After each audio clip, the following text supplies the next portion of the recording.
We live therefore in a time that is paving the way for the coming of this person called Dajjal. Dajjal literally means the liar, the deceiver.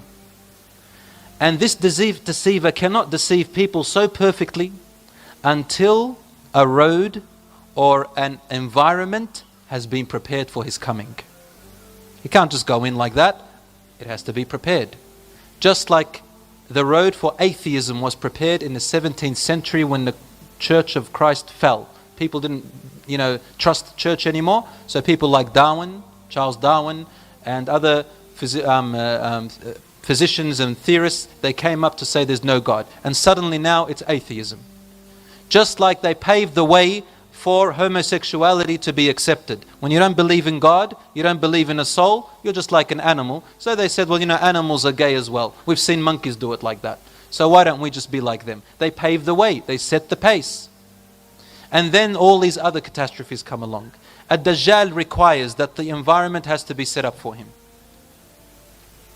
And with all this Dajjal, this era of deception we live in today, you look at the media and you don't know what to believe anymore. You trust Al Jazeera, then the next day you see something, you think, oh my God, can I really trust them? You trust another media site, and then the next day something kills you. And where do you go? Media is the most powerful tool today that has ever existed. The most powerful. And we do not live in a world of wars with weapons anymore. It is a war of ideology and media. Media. Deception upon deception upon deception. For Rasul sallallahu alayhi wa sallam tells us, what will you do when Iraq is denied its currency? What will be your state and what will you do when Asham, when its currency is denied? And what will you do when Egypt, its currency will be denied? And you return to where you began in the first place. What does this mean? When Iraq is denied its currency, when a country falls, its currency falls as well, doesn't it? And you no longer deal with its currency. Another currency replaces it.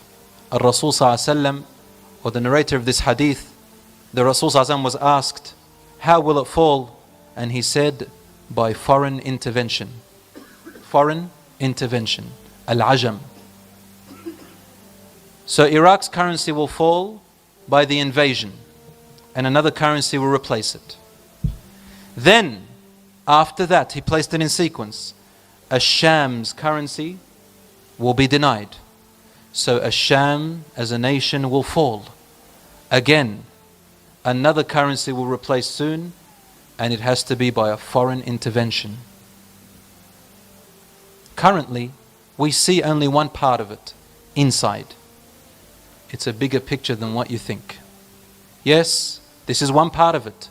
Yes, there are oppressors. There is an oppressor in there. Yes, there are oppressors. Yes, it is there.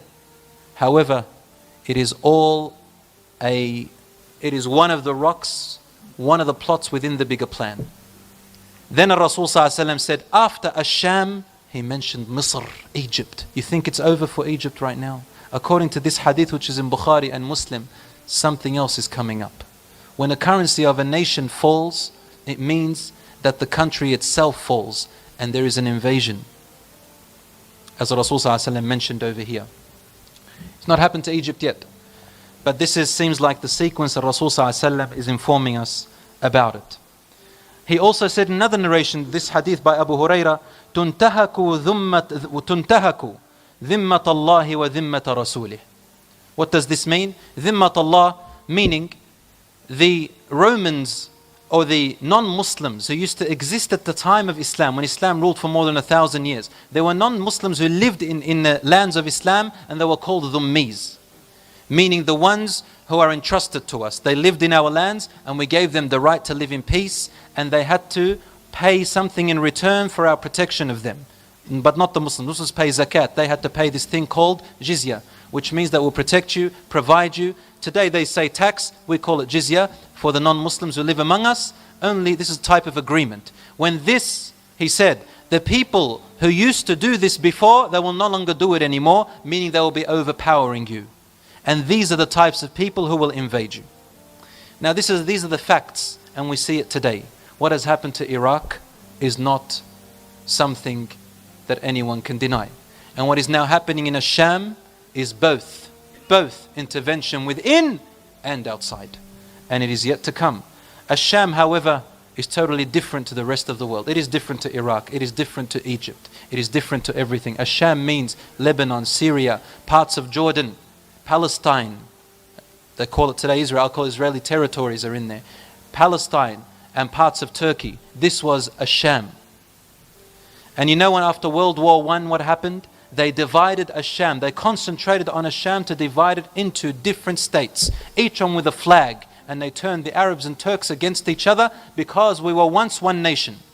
It was called the last Khilafah al-Uthmaniyah because we became materialistic, and our pride of lineage and our pride of nationalism and our pride of racism crept into us. This was the best way to plot and plan to break us apart. Until today, look at us in misery. For Rasul ﷺ said, "Utrukuha fa innaha muntina." Leave it alone, for it is a stinking carcass. It cannot bring anything but misery, unhappiness and stench. This is what's happening to us today. Rasul ﷺ said, you will also get into a war with the Jews. This type of war that we are in is not like any war you've ever seen before. We are now currently in there. Who are we? Meaning mostly the Arab lands. For Rasul sallallahu alayhi wasallam said in Musnad Ahmad, he said, you will fight the Jews, meaning the Zionists who are occupying Israel now. Palestine is Israel. على نهر في الأردن أنتم شرقيه وهم غربيه. At the cross or the section of a river that is in Jordan, you will be on its east and they will be on its west bank. That is today. The narrator of this hadith says, Wallahi, I did not know where Jordan is. In those days, there's no such thing as Jordan. No one knew Jordan. It was always called Sham. Remember? After World War I, it became, or just before that, it became Jordan. The name came out later. Later, hundreds of years after the Prophet ﷺ. How did the Prophet ﷺ know this? Because he's a messenger of Allah. وَمَا يَنْطِقُ عَنِ الْهَوَى. He doesn't speak out of his own desires, except from Allah subhanahu wa ta'ala. He said, you will fight them, be in battle with them at that river that is in Jordan, which divides you from the west. They'll be on the west, you'll be on the east. And there is a river there that has dried out a few years ago, subhanallah. So the Arabs are on one side, and the Jews are on the other, occupying Palestinian land. In fact, the Jews believe that there will be Jesus Christ who will come out very soon. And the Christians believe that Jesus Christ will come again, but the Christians also believe in an Antichrist. We believe in the Dajjal. We don't call him Antichrist. Yes, he will be against Christ, or Christ will be against him, alayhi salam. But a Dajjal literally means the one-eyed, the liar, the deceiver. Al-Masih al-Dajjal. And Rasul sallallahu alaihi wasallam gave us descriptions about him. He is a person. He is a person. But as I said, the things that are happening now is a welcoming for his coming. When he comes out, the Jews are waiting for the Messiah to come. They believe the ancient Jesus, the real Jesus, he was an impostor, he was a false Messiah. This is in their Torah now, which they have played around with. So they're still waiting for the Messiah. But they say the Messiah will not come out until the Temple of Solomon is rebuilt. They have to rebuild it. And the state of Israel becomes established. And the word of God, meaning the religion of the Israelites, of the Torah, is practiced throughout the world. That's what they said in their Torah. Then the Messiah will come out. That's when the Messiah will come out. The Christians, they say, there will be an Antichrist, who is the Dajjal, and then Christ will come out against him. So they're very close to the Muslims. But Rasul ﷺ stood up and he said, I will tell you, every prophet that came to his people, he told them something about the Dajjal. But I will tell you something about him that no other prophet has ever told his people. And he began to describe so much about his features. You can read about it in Sahih Muslim or Sahih Bukhari. There's so much description about him for the lack of time now. But this is what he said. He said, there hasn't come an affliction, a trial, greater from the time of Adam. This hadith is in Sahih Muslim. From the time of Adam until the end of time, a trial more vicious, more harsher, more deceiving, more upon you than the fitna of Dajjal. If he comes out at a time when I am with you, he is released when I am with you, then I will be the guardian to protect you from it. I take it upon me. Allahu Akbar. This is from his mercy sallallahu alayhi wa sallam and his care for his ummah. He said, Ana kafifu, I will take him on other than you. Even though Rasul sallallahu alayhi wa sallam cannot kill him. Only Jesus alayhi salam can kill him. He said, but if he comes out after my time, then every person is responsible for themselves. And he said, be careful, for he will deceive you. When he comes out, it will be very difficult to stand your ground. Rasul sallallahu alayhi wa sallam, he tells us, the believers will unknow him from 3 letters on his forehead, kafir or kufr. And the rest of the world will follow him. The weak believers will follow him. And he will not be able to enter Mecca or Medina. And then Isa alayhi salam will destroy him. This will happen in Palestine. And the Mahdi will rise in Asham, in Syria, in Damascus.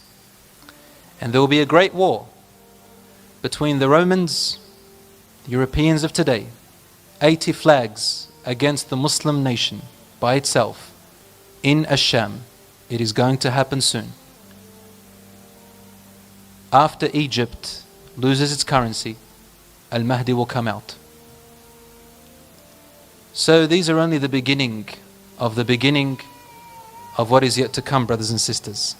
The result of it, well, over time the Muslims left the deen of Allah subhanahu wa ta'ala and became materialistic. It's as simple as that. Materialistic, competing with materialism, and selfishness, thinking about ourselves, and putting our deen in our hands and our world on our heads, so that if the hat on our heads gets out of place, which is our dunya, we put what is in our hands on the floor, which is our deen, in order to fix our dunya. If the dunya is fixed, I'll grab the deen. If the dunya is wrecked, I'll wait. I don't have to practice the deen right now. This is the metaphor I give you.